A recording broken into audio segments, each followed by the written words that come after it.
서울의 봄날은 늘 희망으로 가득 찼습니다.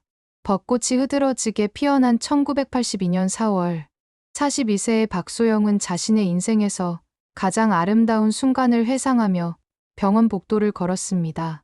지금도 그 순간만큼은 마치 어제 일처럼 선명했습니다. 20년 전, 소영은 서울대학교 간호대학 3학년 학생이었습니다. 키 165cm의 단정한 체격에 긴 생머리를 깔끔하게 묶고 다니는 그녀는 학과에서도 성실하고 책임감 강한 학생으로 유명했습니다.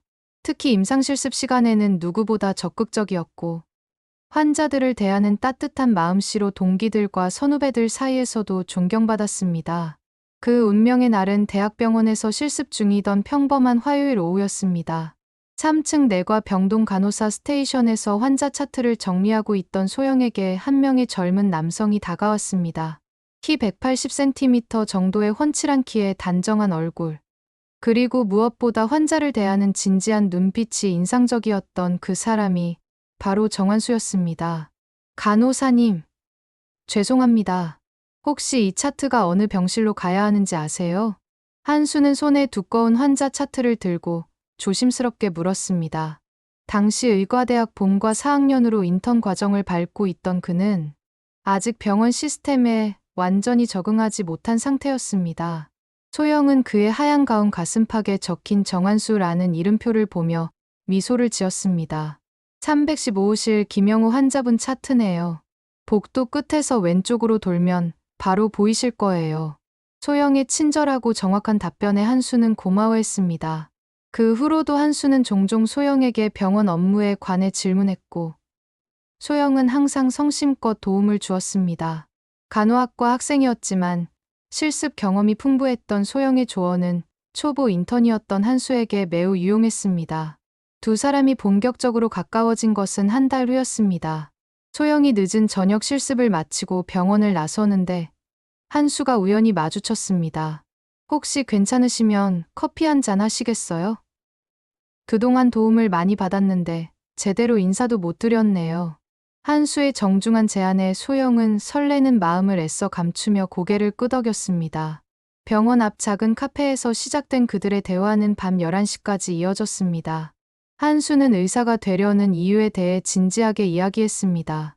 고등학생 때 교통사고로 다리를 다친 후 정형외과 의사의 치료 덕분에 다시 걸을 수 있게 되었다는 경험을 들려주었습니다. 그때부터 누군가의 아픔을 치료해주는 의사가 되고 싶었어요. 그의 진심 어린 말에 소영은 깊이 감동받았습니다. 소영 역시 자신의 꿈을 털어놓았습니다. 어머니가 큰 병으로 오랫동안 투병하시는 모습을 보며 간호사의 꿈을 키웠다고 했습니다. 환자분들이 가장 힘들 때 곁에서 도움을 드리고 싶어요. 의사 선생님들이 치료해 주시면 저는 그분들이 빨리 회복하실 수 있도록 정성을 다해 돌보고 싶어요. 두 사람은 모두 남을 돕고자 하는 마음으로 의료계의 뜻을 둔 것이었습니다. 그날 이후 두 사람은 자연스럽게 가까워졌습니다. 실습이나 인턴 과정에서 힘든 일이 있을 때마다 서로에게 위로가 되어 주었고, 점심시간이나 잠시 쉬는 시간에는 함께 시간을 보내며 의료에 대한 이야기를 나눴습니다. 한수는 소영의 꼼꼼하고 체계적인 성격의 매력을 느꼈고, 소영은 한수의 성실하고 따뜻한 인품에 점점 마음을 빼앗겼습니다. 6개월 후 한수가 먼저 용기를 내어 고백했습니다. 소영 씨, 저와 사귀어 주시겠어요? 소영 씨가 있으면 저도 더 좋은 의사가 될 수 있을 것 같아요. 소영은 붉어진 얼굴로 수줍게 고개를 끄덕였습니다. 그렇게 시작된 그들의 사랑은 4년간 깊어져 갔습니다. 연애 기간 동안 한수는 레지던트 과정을 거쳐 정형외과 전문의가 되었고, 소영은 간호사 국가고시에 합격해 정식 간호사가 되었습니다. 두 사람은 서로의 꿈을 응원하며 함께 성장했습니다. 한수가 밤늦게 수술실에서 나올 때까지 기다려주는 소영. 소영이 힘든 환자를 돌보느라 지쳤을 때 따뜻한 차를 끓여주는 한수. 그들은 이상적인 의료인 커플이었습니다. 1986년 가을, 두 사람은 가족과 친구들의 축복 속에서 결혼식을 올렸습니다. 신혼집은 서울 송파구에 새로 지은 아파트 23평이었습니다. 한수의 부모님이 전세금을 지원해 주셨고, 두 사람은 각자의 월급을 모아 조금씩 살림을 꾸려나갔습니다. 거실에는 작은 소파와 TV, 안방에는 꽃무늬 이불과 작은 화장대가 전부였지만 서로가 있어 충분히 행복했습니다. 신혼 초기 한수는 강남의 큰 병원에서 정형외과 전문의로 일했고 소영은 같은 병원 응급실에서 간호사로 근무했습니다. 같은 병원에서 일하다 보니 점심시간에 함께 식사를 하거나 소영이 응급실에서 정형외과 환자가 왔을 때 한수에게 연락하는 일도 많았습니다. 동료들은 그들을 보며 신혼부부가 저렇게 화목하니 보기 좋다며 부러워했습니다. 결혼 후 몇 년이 지나면서 소영은 병원에서 인정받는 간호사로 자리 잡았습니다. 특히 응급실이라는 경무 부서에서 냉정함과 따뜻함을 동시에 갖춘 그녀의 능력은 의료진들 사이에서 정평이 났습니다. 한수 역시 정형외과에서 실력을 인정받아 5년 만에 과장 대우를 받으며 승승장구했습니다. 아이가 없다는 것이 때로는 아쉬웠지만 두 사람은 서로에 대한 사랑으로 충분히 만족했습니다. 대신 주말이면 등산을 하거나 영화를 보며 알콩달콩한 시간을 보냈습니다. 소영은 한수가 좋아하는 갈비찜을 직접 만들어 주었고 한수는 소영이 힘들어할 때마다 어깨를 마사지해주며 우리 소영이가 세상에서 제일 훌륭한 간호사야 라고 격려해 주었습니다. 하지만 행복한 시간은 결혼 12년 차인 1998년에 갑작스러운 실연으로 중단되었습니다. 그해 9월 한수의 어머니인 정순남 씨 당시 67세가 정기검진에서 위암 3기 판정을 받았습니다. 뒤늦게 발견된 암은 이미 상당히 진행된 상태였고 즉시 수술과 항암 치료가 필요한 상황이었습니다. 소영은 시어머니의 병 소식을 듣자마자 병원에 휴직을 신청했습니다. 20년간의 간호사 경력으로 암 환자 케어에 대해 누구보다 잘 알고 있던 그녀는 시어머니를 직접 돌보기로 결심했습니다. 병원 동료들은 시어머니 간병까지 직접 하면 너무 힘들 텐데 라며 걱정했지만 소영의 마음은 이미 굳어져 있었습니다. 6개월간의 간병 기간은 소영에게 인생에서 가장 힘든 시간이었습니다. 시어머니는 항암 치료, 부작용으로 극심한 구토와 탈모에 시달렸고 식사도 제대로 하지 못했습니다. 소영은 매일 새벽 5시에 일어나 시어머니가 드실 수 있는 부드러운 음식을 준비했습니다. 미음, 계란찜, 두부찜 등 영양가는 높으면서도 소화가 쉬운 음식들을 정성스럽게 만들었습니다. 병원에서 항암 치료를 받을 때는 시어머니 옆에 밤새 앉아 있으며 상태를 관찰했습니다. 간호사 출신답게 언제 어떤 증상이 나타나는지 꼼꼼히 기록했고 담당 의료진에게 상세한 보고를 해주어 치료에 큰 도움이 되었습니다. 정한수 선생님 부인은 정말 전문가시네요. 환자 상태를 이렇게 세심하게 관찰하는 보호자는 드물어요. 라는 담당 의사의 칭찬이 있을 정도였습니다. 시어머니는 처음에는 며느리가 자신을 돌보는 것에 대해 미안해했습니다. 소영아, 내가 이렇게까지 할 필요는 없는데 간병인을 쓰면 되잖니. 하지만 소영은 단호했습니다. 어머니, 저는 간호사예요. 제가 직접 돌봐드리는 게 어머니에게도 더 좋을 거예요. 걱정하지 마세요. 그런 며느리의 헌신에 시어머니는 눈물을 글썽이며 내가 전생에 무슨 복을 쌓았길래 이런 며느리를 만났나라고 중얼거리곤 했습니다. 시어머니의 병세가 호전되기 시작한 것은 4개월 차에 접어들면서부터였습니다. 소영의 정성스러운 간병과 영양관리 덕분에 체력이 회복되었고 항암 치료에 대한 반응도 좋았습니다. 담당 의료진들도 놀라워할 정도로 빠른 회복을 보였습니다. 시어머니는 매일 소영의 손을 잡고 고맙다, 정말 고맙다를 반복했습니다.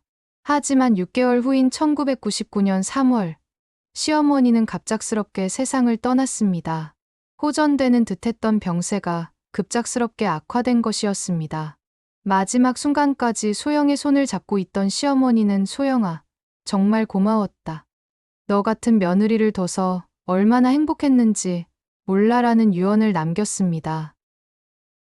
요즘 같은 세상에 저런 며느리가 어디 있나. 6개월 동안 하루도 빠짐없이 간병했다면서 간호사라서 전문적으로 돌볼 수 있었을 텐데. 그래도 쉽지 않은 일이지라는 이야기들이 오갔습니다. 한수는 그런 아내가 자랑스러웠고 시아버지인 정태수 씨 당시 69세 역시 며느리에게 깊은 감사를 표했습니다. 아내를 잃은 슬픔에 빠진 시아버지를 위해 소영과 한수는 더욱 자주 시댁을 찾았습니다. 소영은 일주일에 3번씩은 시댁을 방문해 시아버지의 식사를 챙기고 안부를 확인했습니다. 냉장고가 비어있지 않도록 반찬을 미리 만들어다 드리고 시아버지가 당뇨와 고혈압이 있어 정기적으로 병원에 가야 하는 것도 빠뜨리지 않고 챙겼습니다. 아버지, 혈압약은 매일 아침 드셨어요? 혹시 혈당 체크는 하셨나요? 소영의 세심한 관리 덕분에 시아버지의 건강은 안정적으로 유지되었습니다. 한수는 그런 아내를 보며 정말 고마워, 소영아. 내가 아니었다면 아버지가 어떻게 지내셨을까라며 진심으로 감사했습니다. 시간이 흘러 2001년, 시아버지에게 새로운 변화가 찾아왔습니다. 성당에서 만난 49세의 미망인 최미경과 재혼을 하게 된 것입니다. 미경은 시아버지보다 17살이나 어린 여성으로 화려한 옷차림을 좋아하고 사교적인 성격이었습니다. 첫 만남에서부터 소영을 경계하는 듯한 시선을 보냈습니다. 아, 소영 씨가 그 유명한 며느리구나. 그렇게 헌신적이라고 들었는데 미경의 말투에는 어딘지 모르게 차가운 느낌이 있었습니다. 소영은 새어머니를 받아들이려고 노력했지만 미경은 시아버지 돌봄에는 별다른 관심을 보이지 않았습니다. 오히려 이제 며느리가 알아서 하겠지라는 태도였습니다. 2002년 겨울, 시아버지가 갑작스럽게 뇌졸중으로 쓰러졌습니다. 다행히 큰 후유증은 없었지만 한쪽 팔다리에 마비가 와서 일상생활에 도움이 필요한 상태가 되었습니다. 이때 미경은 나는 간병 같은 건 못해라며 노골적으로 거부 의사를 밝혔습니다. 소영은 다시 한번 병원에 휴직을 신청했습니다. 이번에는 병원 측에서도 너무 자주 휴직하시는 것 아니냐는 우려를 표했지만 소영은 단호했습니다. 아버지를 제대로 돌볼 사람이 저밖에 없어요. 며느리로서 당연한 일이라고 생각합니다. 재활치료부터 일상 간병까지 소영은 또다시 모든 것을 감당해야 했습니다. 뇌졸중 환자 케어에 대한 전문 지식을 익히고 물리치료사와 상의해 시아버지에게 맞는 운동법을 배웠습니다. 매일 아침 시댁에 가서 시아버지를 깨워드리고 혈압과 혈당을 체크한 후 약을 챙겨드렸습니다. 그 모든 과정을 지켜보던 시아버지는 며느리에 대한 고마움을 마음 깊이 새겨두고 있었습니다. 그렇게 소영은 20년간 한수와 함께 꿈꿔왔던 행복한 삶을 살아가고 있다고 믿었습니다. 하지만 시아버지 간병에 매달리던 2003년 초, 소영은 남편에게서 이상한 변화를 감지하기 시작했습니다. 가장 먼저 눈에 띈 것은 한수의 귀가 시간이었습니다. 결혼 이후 15년 동안 한수는 규칙적인 생활을 해왔습니다. 오전 7시 30분에 집을 나가 저녁 7시면 어김없이 돌아오는 것이 그의 일상이었습니다. 소영아, 나 들어왔어. 하며 현관문을 열고 들어와 소영을 먼저 찾는 것이 그의 습관이었습니다. 하지만 3월부터 그 패턴에 균열이 생기기 시작했습니다. 처음에는 30분, 1시간 정도 늦는 것에서 시작되었습니다. 오늘 수술이 좀 길어졌어 라고 설명하는 한수에게 소영은 의심 없이 고생 많으셨어요 라며 따뜻한 저녁을 차려주었습니다. 하지만 점점 귀가 시간이 늦어지기 시작했습니다. 8시, 9시, 그리고 급기야 10시가 넘어서 들어오는 날들이 생겼습니다. 여보, 요즘 너무 늦지 않아? 소영이 조심스럽게 물었을 때 한수는 약간 짜증스러운 표정을 지었습니다. 응급수술이 많아졌어. 정형외과가 얼마나 바쁜지 몰라. 환자들이 늘어나고 있다고. 그의 답변은 합리적이었지만 소영의 마음 한구석에는 설명할 수 없는 불안감이 자리 잡기 시작했습니다. 더욱 이상한 것은 한수의 옷에서 나는 냄새였습니다. 어느 날 저녁, 늦게 돌아온 한수를 맞으며 소영은 익숙하지 않은 향기를 맡았습니다. 달콤하면서도 관능적인 여성 향수 냄새였습니다. 여보, 이 향기가 뭐야? 소영이 물었을 때 한수는 당황한 기색을 보이며 아, 엘리베이터에서 향수를 많이 뿌린 사람이 타고 있었어. 그래서 냄새가 밴 것 같아라고 둘러댔습니다. 그것만이 아니었습니다. 결혼 후 금연했던 한수의 옷에서 희미한 담배 냄새가 나기 시작한 것입니다. 소영이 여보, 담배 피웠어. 라고 물으면 병원에서 스트레스 받는 동료들이 흡연실에 있길래 잠깐 있었더니 냄새가 밴 것 같아 라며 시원치 않은 대답을 했습니다. 15년간 금연을 철저히 지켜온 한수의 변화는 소영에게 미묘한 경고 신호였습니다. 한수의 행동 패턴에서도 변화가 감지되었습니다. 평소 집에 오자마자 거실 소파에 앉아 TV를 보며 소영과 대화를 나누던 그가 이제는 들어오자마자 바로 샤워를 하러 욕실로 향했습니다. 오늘 수술이 많아서 땀을 많이 흘렸어라고 말하면서도 어딘지 모르게 급한 게 기색이었습니다. 20분간의 긴 샤워 후에야 소영과 마주 앉아 대화했지만 예전만큼 자연스럽지 않았습니다. 가장 의심스러운 것은 핸드폰에 대한 태도 변화였습니다. 예전에는 핸드폰을 거실 탁자에 대충 놓아두고 소영이 전화를 받는 일도 종종 있었습니다. 하지만 이제 한수는 핸드폰을 항상 몸에 지니고 다녔습니다. 심지어 화장실에 갈 때도 핸드폰을 가져갔고 잠들 때는 평소 소영 쪽에 놓던 핸드폰을 자기 쪽으로 가져다 놓았습니다. 전화가 올 때마다 화면을 재빨리 확인한 후 병원 일이야 라며 베란다로 나가서 통화하는 일이 잦아졌습니다. 소영은 자신의 의심을 달래려고 노력했습니다.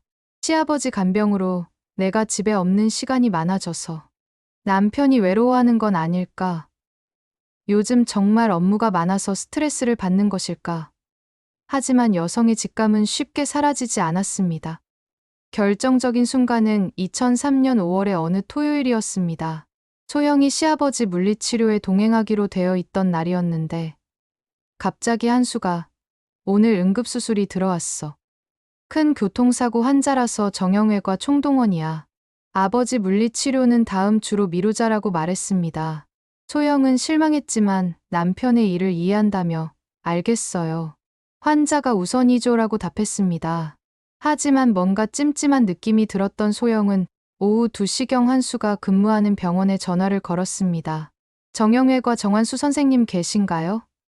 간호사는 정한수 선생님은 오늘 휴무이신데요? 라고 답했습니다. 소영의 가슴이 철렁 내려앉았습니다. 혹시 응급수술이 있다고 들었는데요? 오늘은 정형외과에 특별한 수술이 없어요. 확실히 휴무 맞으십니다. 그 순간 소영은 20년 결혼 생활에서 처음으로 남편이 자신에게 거짓말을 했다는 것을 확신했습니다. 온몸에 소름이 돋았고 다리에 힘이 풀려 주저앉을 뻔했습니다. 손이 떨려서 전화기를 제대로 잡기도 어려웠습니다. 더 이상 참을 수 없었던 소영은 일주일 고민 끝에 탐정사무소를 찾았습니다. 강남의 한 탐정사무소에서 50대 중반의 베테랑 탐정 김철호 씨를 만났습니다. 부인, 이런 일은 항상 마음의 준비를 하고 오셔야 해요. 확실한 증거가 나올 수도 있거든요. 김 탐정의 경고에도 소영은 진실을 알아야겠어요. 라며 의뢰를 확정했습니다. 탐정의 첫 보고는 3일 후에 왔습니다. 부인, 남편분이 매주 화요일과 토요일에 특정 장소에서 만나는 여성이 있습니다. 내일 직접 확인해 보시겠어요? 소영은 가슴이 두근거렸지만 고개를 끄덕였습니다. 다음 날 토요일 오후 4시, 소영은 김 탐정과 함께 강남의 한 카페 앞에서 대기했습니다. 5시 정각, 한수의 검은색 BMW가 카페 앞에 멈췄습니다. 소영의 심장이 마구 뛰기 시작했습니다. 한수가 차에서 내린 후 5분 정도 기다리자 택시 한 대가 도착했고 그 안에서 한 여성이 내렸습니다. 거리가 멀어 얼굴은 보이지 않았지만 화려한 분홍색 원피스를 입은 그 여성의 뒷모습이 어딘지 익숙해 보였습니다. 카페 2층 창가 자리에 앉은 두 사람을 망원경으로 관찰하던 김 탐정이 소영에게 망원경을 건넸습니다. 부인, 직접 확인해 보세요. 소영이 떨리는 손으로 망원경을 들여다보는 순간 그녀의 얼굴이 창백해졌습니다. 한수가 그 여성의 손을 잡고 있었고 두 사람은 연인처럼 다정하게 대화를 나누고 있었습니다. 1시간 후, 두 사람은 카페를 나와 강남의 고급 호텔로 향했습니다. 소영과 김 탐정은 조심스럽게 뒤따라갔습니다. 호텔 로비에서 한수가 체크인을 하는 모습까지 확인한 후, 두 사람은 엘리베이터를 타고 올라갔습니다. 2시간 20분 후, 드디어 그들이 호텔에서 나왔습니다. 소영의 가슴은 마치 터질 듯이 뛰었습니다. 한수는 여전히 그 여성과 손을 잡고 있었고 호텔 현관 앞에서 포옹까지 했습니다. 바로 그 순간 가로등 불빛이 그 여성의 얼굴을 환하게 비췄습니다. 저 여자는 소영의 입에서 경악성이 터져나왔습니다. 그 여성은 다름 아닌 새어머니 최미경이었습니다. 시아버지와 재혼한 지 불과 2년, 그리고 현재 뇌졸중으로 누워 계신 시아버지를 두고 며느리의 남편과 불륜을 저지르고 있었던 것입니다. 김 탐정도 놀란 표정을 감추지 못했습니다. 이런 경우는 처음이네요. 새어머니와 사위가. 소영은 온몸이 부들부들 떨렸습니다. 배신감, 분노, 허탈감이 한꺼번에 밀려왔습니다. 20년간 자신이 믿고 사랑했던 남편이, 그리고 시아버지를 간병하느라 자신이 집을 비운 사이에 새어머니와 이런 추악한 관계를 맺고 있다는 것이 믿기지 않았습니다. 그날 밤 소영은 한수가 집에 돌아올 때까지 거실에서 기다렸습니다. 10시 30분에 들어온 한수는 평상시와 다름없이 오늘 수술이 많아서 늦었어 라고 말했습니다. 하지만 소영의 눈에는 그의 셔츠가 평소보다 구겨져 있고 넥타이가 비뚤어져 있는 것이 보였습니다. 그리고 여전히 그 낯선 향수 냄새가 났습니다. 여보, 정말 수술이었어? 소영이 조심스럽게 물었을 때 한수는 순간 당황한 기색을 보였습니다. 왜 그래? 의심하는 거야?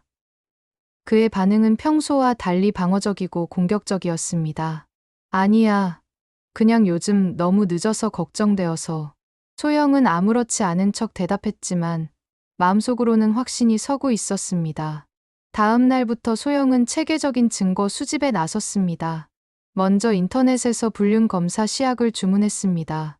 이 시약은 남성의 속옷에서 여성과의 관계를 확인할 수 있는 것으로 사용법도 간단했습니다. 한수가 샤워를 하는 동안 그의 속옷에 시약을 발라본 결과 강한 양성 반응이 나타났습니다.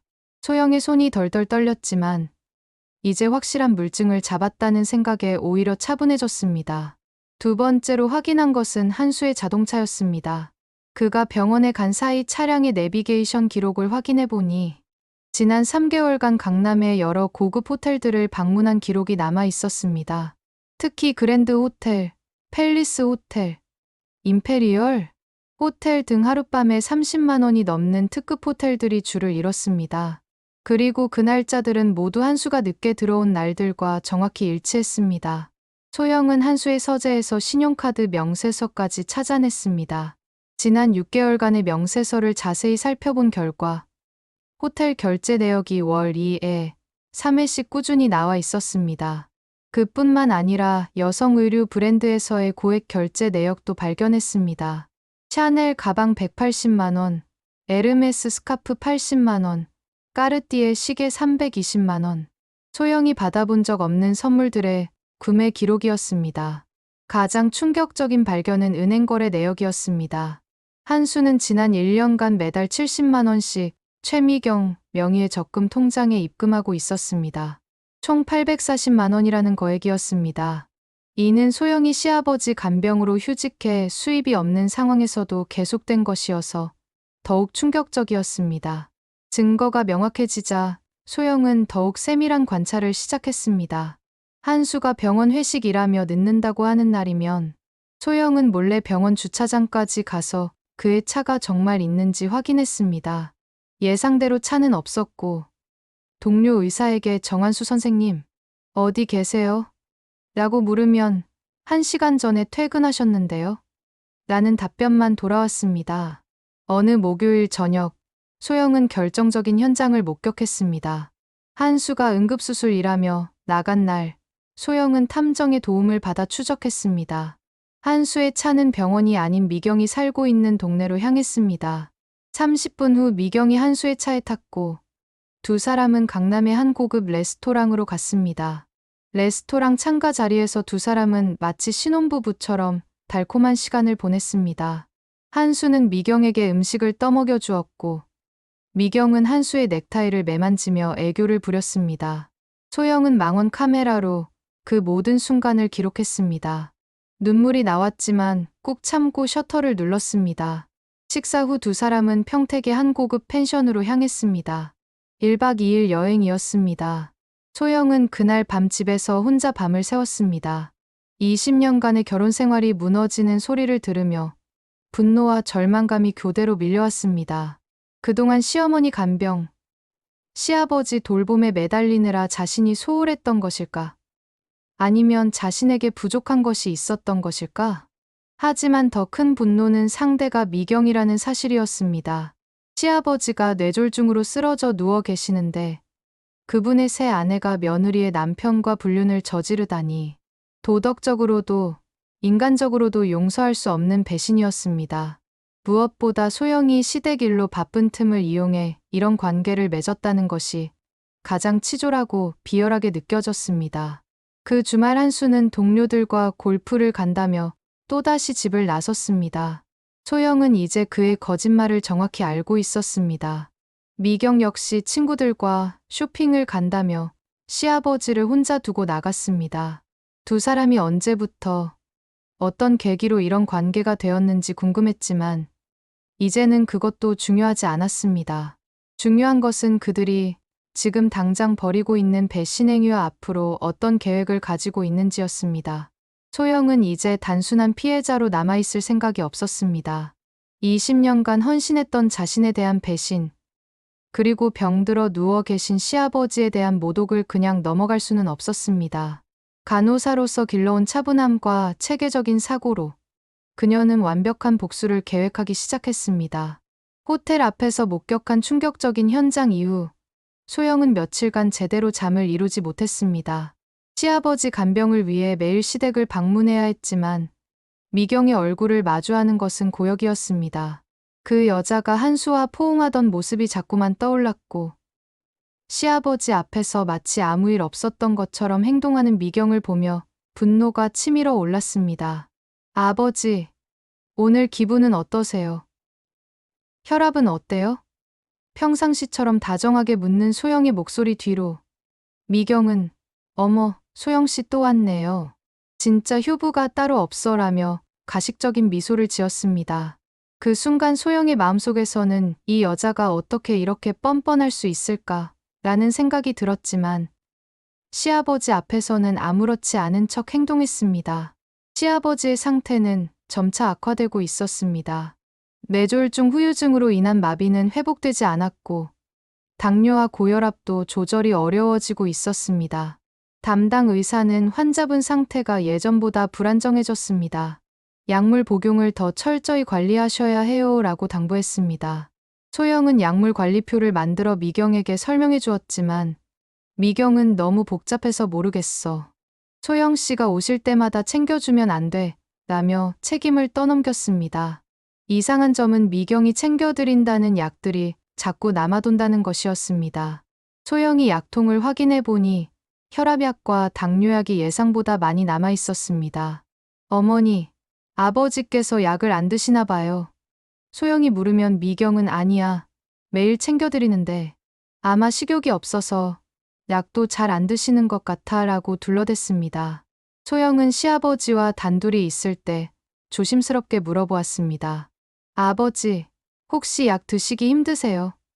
시아버지는 희미한 목소리로 미경이가 바쁘다고 가끔 깜빡해서 라고 말했습니다.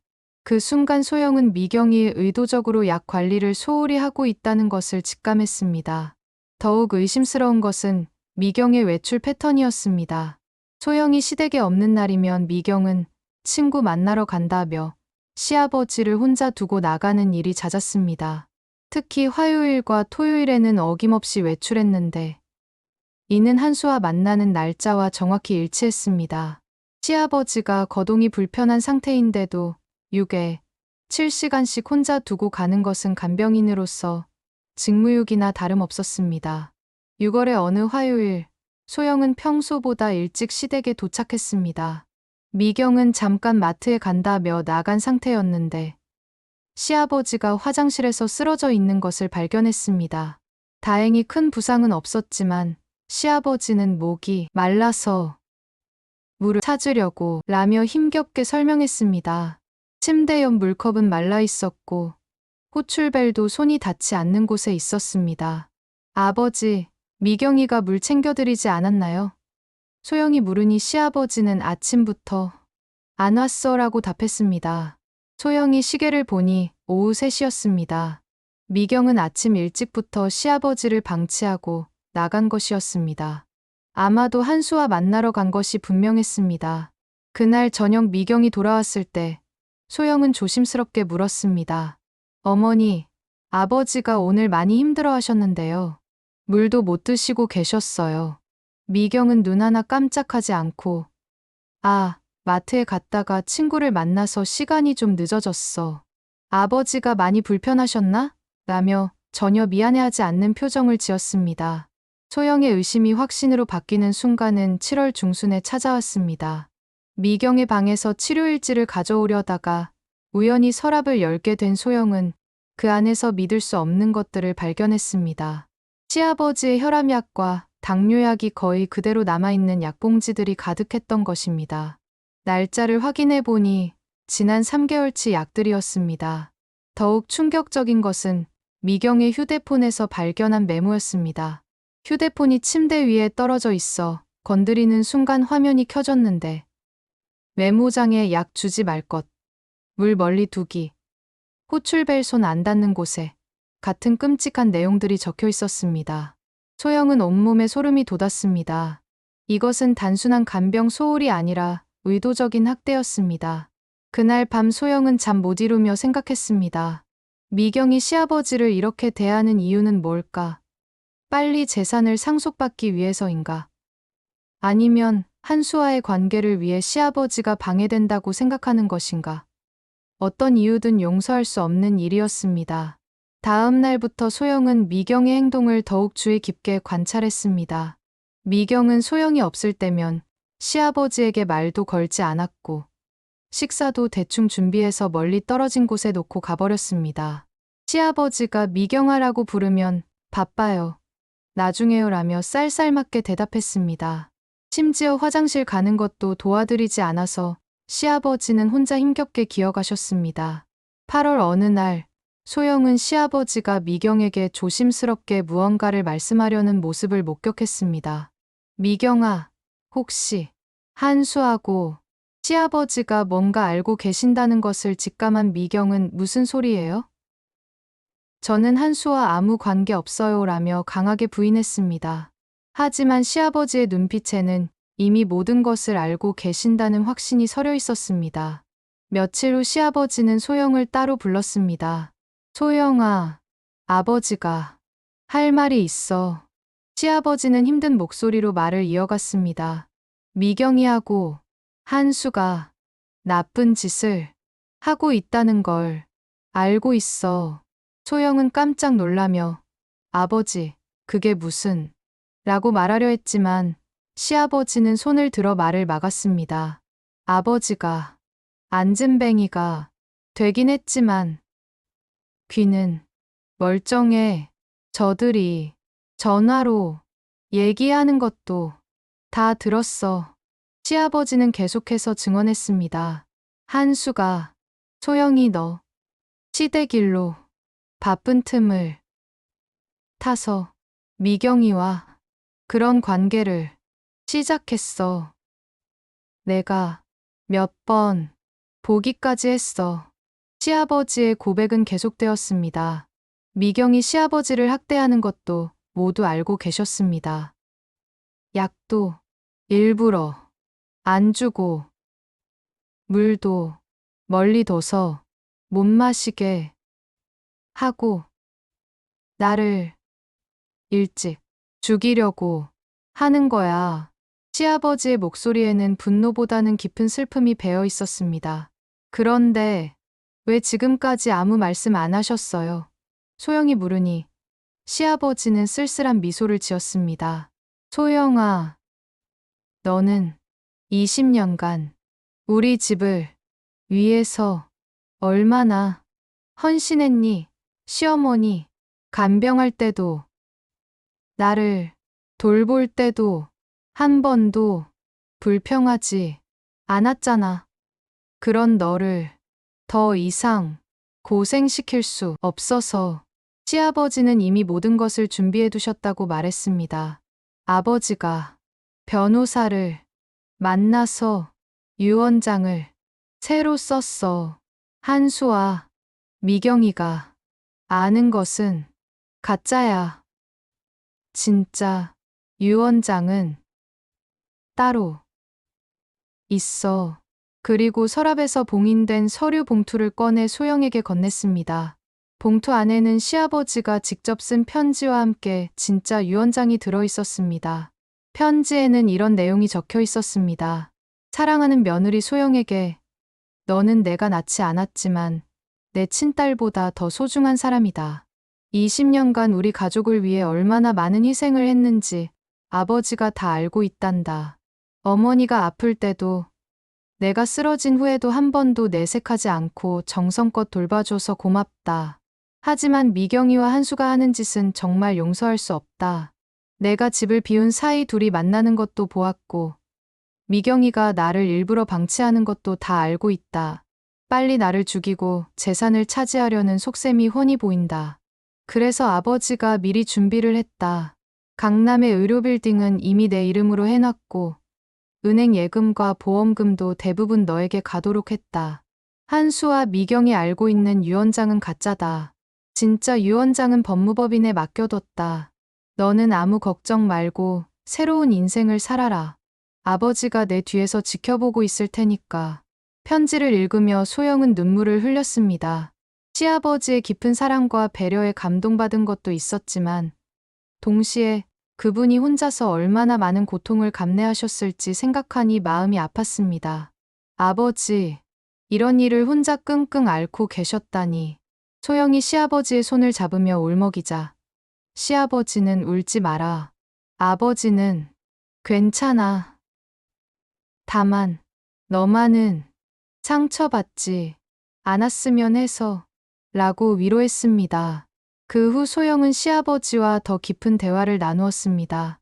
시아버지는 한수와 미경의 관계가 언제부터 시작되었는지도 정확히 알고 계셨습니다. 작년 가을부터 시작된 것 같아. 미경이가 너무 노골적으로 한수에게 관심을 보였거든. 한수도 처음에는 거부하는 것 같았는데 결국 넘어갔어.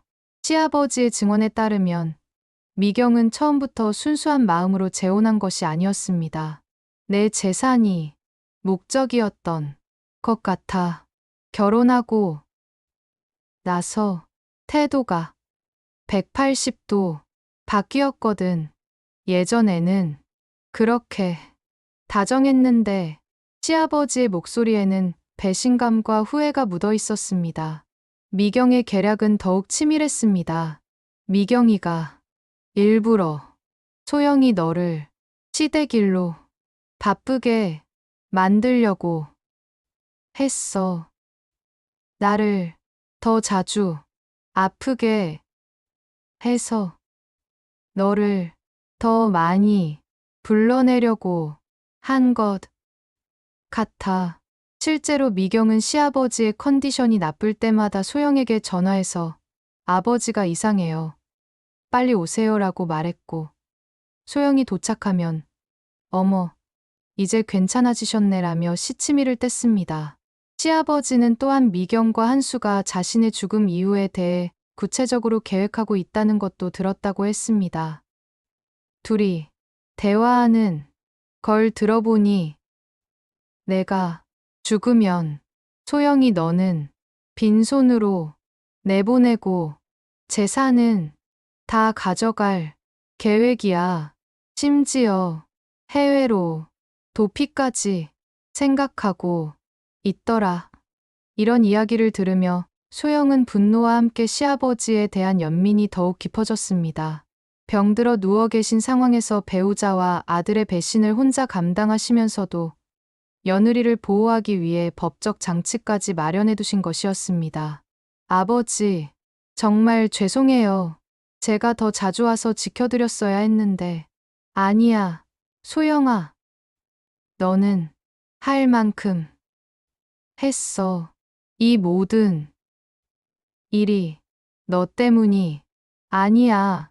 사람이 원래 그런 거란다. 욕심이 생기면 가족도 버리게 되어 있어. 시아버지의 말씀에는 인생을 통찰하는 깊은 지혜가 담겨 있었습니다. 그 후 소영은 미경과 한수를 더욱 세밀하게 관찰했습니다. 두 사람은 시아버지 앞에서는 아무렇지 않게 행동했지만 서로를 바라보는 눈빛에서 은밀한 신호를 주고받았습니다. 특히 미경이 소영 씨, 오늘은 일찍 가세요. 제가 아버지 돌볼게요 라고 말할 때는 어김없이 한수가 늦는다고 연락하는 패턴이 있었습니다.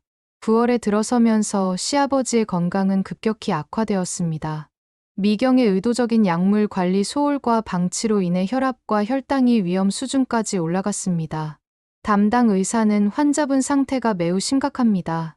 즉시 입원이 필요해요 라고 진단했습니다. 입원 기간 동안 소영은 24시간 시아버지 곁을 지켰습니다. 미경은 병원은 소영 씨가 전문가니까 맡기고 나는 집안일을 할게라며 병문안도 거의 오지 않았습니다. 그 사이 한수와 더욱 자주 만나고 있다는 것이 뻔했습니다. 시아버지의 마지막 날이 다가오자 그분은 소영을 더 자주 부르셨습니다. 소영아, 아버지가 죽으면 진짜 유언장을 법무법인에서 가져와. 한수와 미경이 깜짝 놀랄 거야. 그리고 마지막으로 당부하셨습니다. 절대 그들에게 당하지 말고 당당하게 살아. 너는 아무 잘못이 없어. 10월 15일 새벽 3시 시아버지는 소영의 손을 꼭 잡고 조용히 세상을 떠나셨습니다. 마지막 순간까지 며느리에 대한 걱정과 사랑을 품고 계셨던 분이었습니다. 장례식 준비를 하면서 소영은 시아버지의 유언을 가슴 깊이 새겼습니다.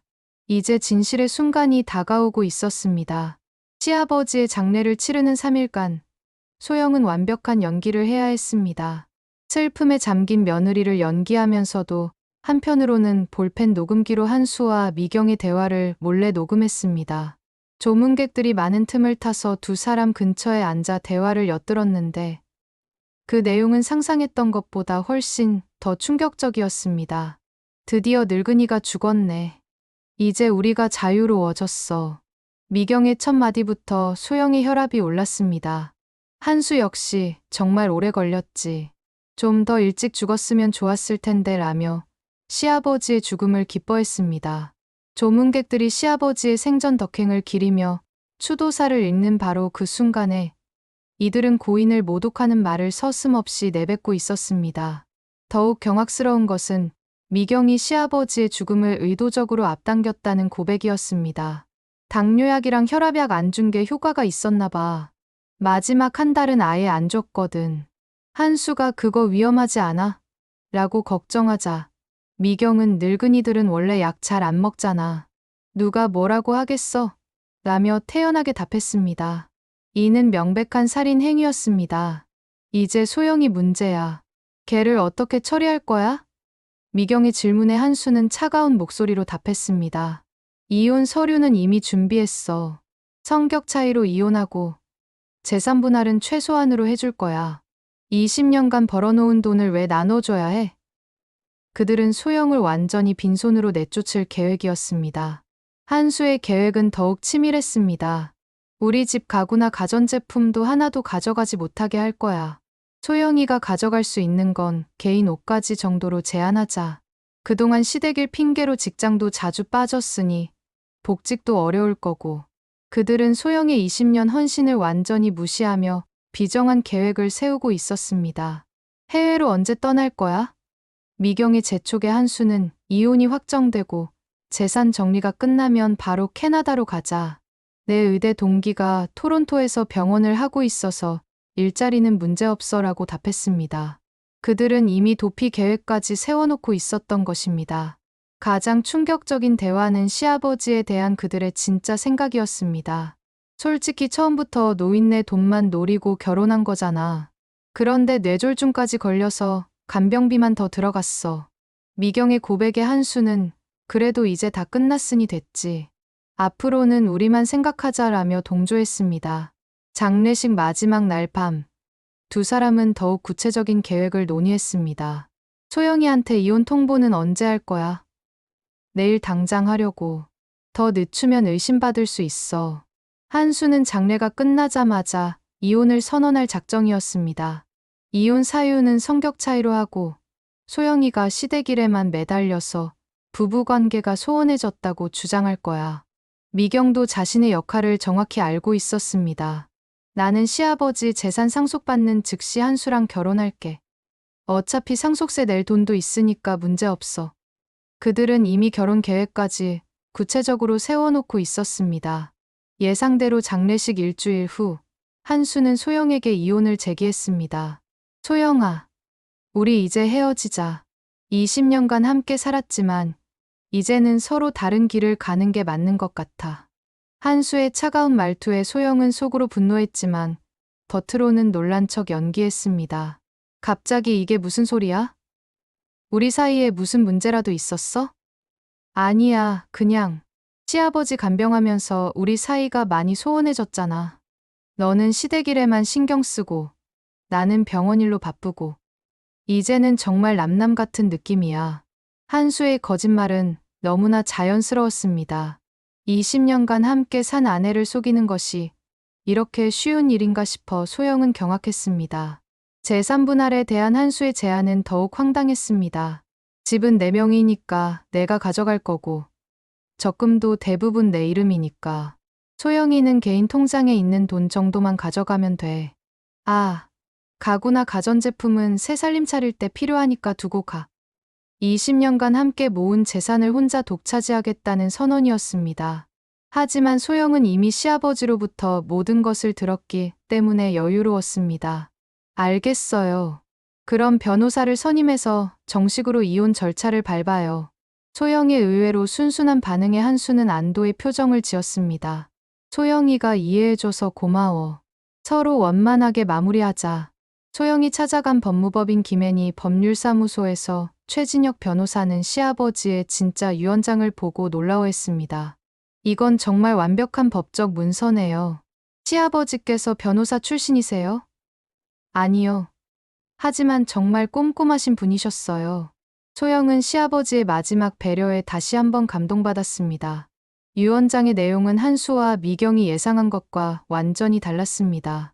강남 의료빌딩시가 20억은 이미 소영 명의로 이전되어 있었고 은행 예금 15억, 주식과 채권 8억, 보험금 3억까지 총 46억의 재산 중 42억이 소영에게 상속되도록 되어 있었습니다. 한수에게는 현금 2억만, 미경에게는 생활비 명목으로 2억만 주도록 되어 있었습니다. 법정에서 진짜 유언장이 공개되는 순간 한수와 미경의 얼굴은 창백해졌습니다. 미경은 이게 말이 돼요?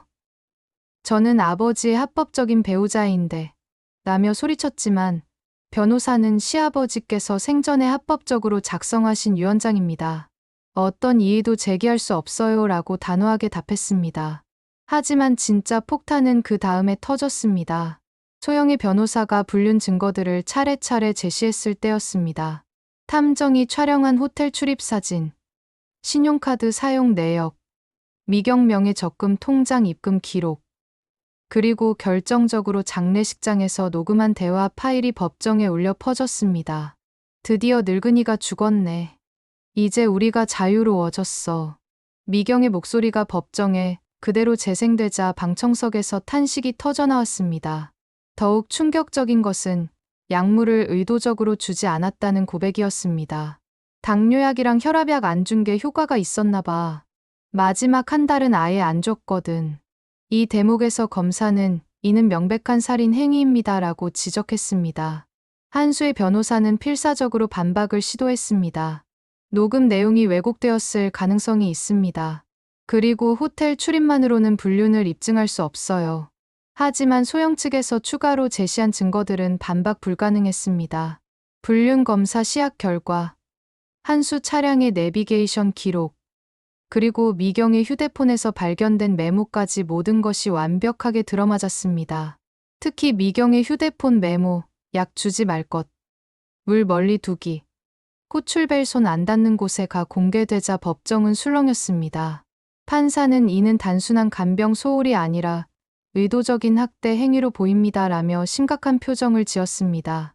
미경은 그건 제가 매물을 잘못 라며 변명했지만 이미 늦었습니다. 법원의 판결은 신속했습니다. 불륜에 대한 증거가 명확했고 시아버지에 대한 학대까지 입증되었기 때문에 한수에게 매우 불리한 판결이 내려졌습니다. 제3분할에서 소영은 부부 공동재산의 70%를 받게 되었고 위자료로 3억 원을 추가로 받았습니다. 여기에 시아버지가 미리 준비해 주신 42억까지 합하면 총 50억이 넘는 거액이었습니다. 한수는 자신이 20년간 벌어놓은 재산의 대부분을 잃었을 뿐만 아니라 사회적으로도 큰 타격을 받았습니다. 의료계는 생각보다 좁은 세계였고 불륜 스캔들은 순식간에 퍼져나갔습니다. 정영회과 정환수 선생이 시어머니와 불륜을 저질렀다더라. 20년 헌신한 부인을 배신하고 시아버지까지 방치했다니. 같은 소문이 병원가에 급속히 확산되었습니다. 한수가 근무하던 강남 성모병원에서는 의료진의 도덕성 문제를 이유로 즉시 해고 조치를 내렸습니다. 병원장은 우리 병원의 이미지와 환자들의 신뢰를 생각할 때 이런 도덕적 해이가 있는 의사와는 함께 일할 수 없습니다라고 공식 입장을 발표했습니다. 20년간 쌓아온 정형외과 전문의로서의 경력과 영성이 하루아침에 무너진 것입니다. 더욱 치명적인 것은 다른 병원에서도 한수를 받아주지 않는다는 점이었습니다. 의료계의 블랙리스트에 오른 것과 다름없었습니다. 그가 지원하는 병원마다 정한수, 그 불륜 의사 말이야? 우리 병원에는 안 돼 라는 반응이 돌아왔습니다. 한때 월 수입이 800만 원이 넘었던 그가 이제는 무직자가 된 것입니다. 미경의 처지는 더욱 비참했습니다. 시아버지의 진짜 유언장이 공개되면서 기대했던 상속재산을 거의 받지 못했을 뿐만 아니라 살고 있던 집에서도 쫓겨나게 되었습니다. 시아버지 명의였던 압구정 아파트는 소영에게 상속되었고 미경은 30일 내에 퇴거하라는 법원 명령을 받았습니다. 이럴 수가 없어. 나는 합법적인 배우자였다고. 미경은 법정에서 격렬하게 항의했지만 판사는 배우자의 지위가 있다고 해서 학대 행위가 정당화되는 것은 아닙니다. 오히려 더 큰 도덕적 책임이 있다고 봅니다라고 일축했습니다. 언론에서도 이 사건에 큰 관심을 보였습니다. 20년 헌신 간병 아내의 불륜 남편과 시어머니, 시아버지 학대한 며느리와 사위의 불륜, 죽음 앞둔 환자 방치한 의사의 추락 같은 제목의 기사들이 연일 쏟아졌습니다. 특히 시아버지가 며느리를 보호하기 위해 미리 준비해둔 유언장 이야기는 많은 사람들의 감동을 자아냈습니다. 한수의 의대 동창들도 등을 돌렸습니다. 의사로서의 기본 윤리도 없는 놈이야. 환자 가족을 저런 식으로 대하다니 의사 자격이 없어라며 동창회에서도 출입을 금지당했습니다. 의사라는 직업이 사회적 신뢰를 바탕으로 하는 만큼 도덕적 타락은 곧 직업적 몰락을 의미했습니다. 미경 역시 동네에서 손가락질을 받기 시작했습니다. 압구정 부녀회에서는 시아버지 학대한 여자, 며느리 남편 꿰어낸 파렴치한이라며 집단 따돌림을 당했습니다. 평소 고급 브랜드 옷을 입고 우쭐댔던 그녀였지만 이제는 마트에 가는 것조차 눈치가 보이는 처지가 되었습니다. 판결이 확정된 후 6개월, 한수와 미경의 삶은 완전히 바뀌었습니다. 한수는 결국 서울을 떠나 부산의 작은 개인 의원에서 촉탁이로 일하게 되었습니다. 월급은 예전의 3분의 1 수준이었고 그마저도 언제까지 유지될지 불확실했습니다. 강남에서 누리던 화려한 생활은 더 이상 꿈도 꿀 수 없었습니다. 미경은 더욱 비참한 신세가 되었습니다. 원래 살던 집에서 쫓겨난 후 월세 30만 원짜리 반지하 방으로 이사해야 했습니다. 예전에 입었던 샤넬, 에르메스 옷들은 모두 중고 매장에 내다 팔았지만 그 돈도 생활비로 금세 떨어졌습니다. 한때 고급 브랜드만 고집했던 그녀가 이제는 동대문 시장에서 싸구려 옷을 사야 하는 처지가 되었습니다. 두 사람의 관계도 금이 가기 시작했습니다. 가난해지자 서로를 원망하기 시작했던 것입니다. 당신이 좀 더 조심스럽게 했으면 이런 일이 없었을 텐데 라며 한수가 미경을 탓하면 미경은 그럼 당신은 뭐야? 부인한테 들키지 않게 잘했다고 생각해. 라며 맞대응했습니다. 사랑이라고 생각했던 것이 실은 서로의 이익을 위한 계산된 관계였음이 드러났습니다. 반면 소영의 새로운 삶은 완전히 달랐습니다. 강남 의료빌딩에서 나오는 월 임대료만 3천만 원이 넘었고 여기에 상속받은 예금 이자까지 합하면 일하지 않아도 충분히 여유로운 생활이 가능했습니다. 하지만 소영은 일을 그만둘 생각이 없었습니다. 간호사라는 직업에 대한 자부심과 환자들에 대한 책임감은 여전했기 때문입니다. 소영은 강남구 신사동에 있는 새 아파트 45평으로 이사했습니다. 한강이 보이는 높은 층이었고 넓은 거실에는 고급 소파와 피아노까지 들여놓았습니다. 20년간 23평 아파트에서 절약하며 살았던 것과는 완전히 다른 환경이었습니다. 무엇보다 시아버지의 사진을 거실 중앙에 정중히 모시고 매일 감사의 인사를 드렸습니다. 병원에서도 소영의 지위는 완전히 달라졌습니다. 불의에 굴복하지 않고 정의를 실현한 그녀의 이야기가 알려지면서 동료들은 그녀를 더욱 존경하게 되었습니다. 특히 간호부장은 소영 씨야말로 우리가 본받아야 할 진짜 간호사의 모습이야 라며 칭찬을 아끼지 않았습니다. 1년 후 소영은 수간호사로 승진했습니다. 20년간의 경력과 전문성, 그리고 위기를 극복한 정신력을 인정받은 결과였습니다. 응급실에서 그녀의 지휘 아래 일하는 간호사들은 수간호사님은 정말 든든해요. 어떤 상황에서도 흔들리지 않으세요 라며 신뢰를 표했습니다. 주말이면 소영은 봉사활동에 참여했습니다. 독거노인들을 방문해 건강 상태를 체크해드리고 필요한 약물 관리를 도와드렸습니다. 시아버지를 제대로 돌보지 못한 자신에 대한 미안함을 이런 방식으로 달래고 있었던 것입니다. 간호사님 같은 분이 와주시니 정말 든든해요 라는 어르신들의 말씀에 소영은 보람을 느꼈습니다. 소영은 또한 시아버지 정태수 장학재단을 설립했습니다. 어려운 환경에서 간호학을 공부하는 학생들에게 장학금을 지원하는 재단이었습니다. 매년 10명씩 총 5천만 원의 장학금을 지급했고 이는 시아버지의 뜻을 기리는 동시에 후배 간호사들에게 도움을 주는 의미 있는 일이었습니다. 반면 한수와 미경의 몰락은 계속되었습니다. 한수는 부산에서도 결국 해고당했습니다. 불륜 스캔들이 부산까지 따라왔고 환자들이 그 의사한테는 치료받기 싫다며 기피했기 때문입니다. 이제 그는 시골의 작은 의원에서 하루 15만 원짜리 아르바이트로 겨우 생계를 유지하고 있습니다. 미경은 생활고에 시달리며 결국 식당에서 설거지 일을 해야 했습니다. 한때 고급 레스토랑에서 우아하게 식사하던 그녀가 이제는 남의 그릇을 닦는 처지가 된 것입니다. 손톱도 거칠어지고 피부도 거칠어졌지만 어쩔 수 없는 현실이었습니다. 두 사람의 관계도 완전히 파탄났습니다.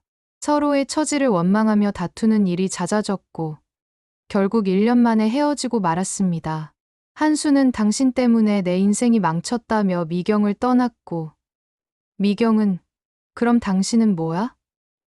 나만 나쁜 사람이야? 라며 원망했지만 이미 돌이킬 수 없었습니다. 3년이 지난 현재 소영은 자신이 선택한 새로운 삶에 만족하고 있습니다. 매주 토요일이면 시아버지 산소를 찾아가 근황을 보고드립니다. 아버지, 덕분에 정말 잘 살고 있어요. 장학재단도 벌써 30명의 학생들을 도왔어요. 아버지가 자랑스러워하실 것 같아요. 시아버지의 묘비 앞에서 하는 이런 대화가 소영에게는 큰 위로가 되었습니다. 소영은 재혼에 대한 생각도 있습니다. 병원에서 만난 흉부외과 김재민 과장 45세이 꾸준히 관심을 보이고 있고 소영도 그의 진실한 마음을 느끼고 있습니다. 시간을 두고 천천히 생각해 보겠다는 것이 소영의 입장입니다. 이번에는 정말 진심으로 자신을 사랑하는 사람과 함께하고 싶기 때문입니다. 한수와 미경의 이야기는 탐욕이 어떻게 사람을 파멸로 이끄는지 보여주는 반면 교사가 되었습니다. 그들이 얻고자 했던 재산과 자유는 결국 그들 자신을 파괴하는 독이 되었습니다. 반면 20년간 진심으로 헌신했던 소영은 시아버지의 사랑과 보호를 받아 더 큰 행복을 찾을 수 있었습니다. 진정한 사랑과 헌신은 결코 헛되지 않습니다. 비록 일시적으로 배신당하고 상처받을 수 있지만 결국에는 진실이 밝혀지고 정의가 실현됩니다. 소영의 이야기는 선량한 사람들에게 희망을 주는 동시에 악행을 저지르는 사람들에게는 경고가 되는 교훈적인 사연입니다.